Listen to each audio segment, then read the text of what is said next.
Bye. What's up mga brada?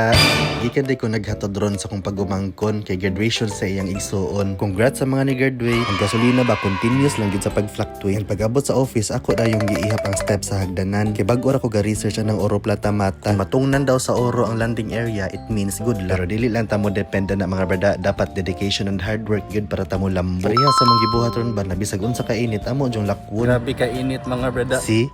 As an ambassador of National University, try lang. Dapat mo take yung tag-action kaysa kamahal sa palitonon hasta pagkaon lisod na kay paliton. Yan ang andoy patag aircon kay init king panahon. Ato lang dyan ning ang tuson unsa day ka. Shout out di ay sa akong pag-umangkon nga si Savannah kay siya dyo'y tinuod nga ambassador sa National University.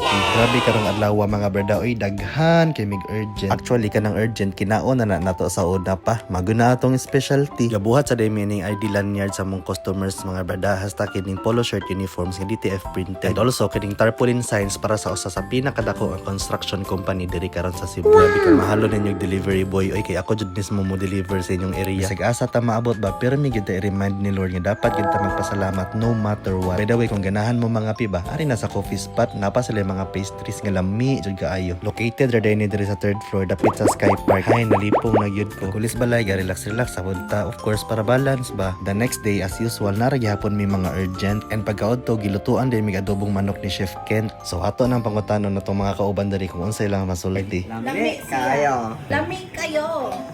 Satisfied! Importante good vibes lagi ta permi sa office para tuloy-tuloy ang blessings. Salamat dayhan sa pangpalibre ni mong french fries. Hanggang sa muli.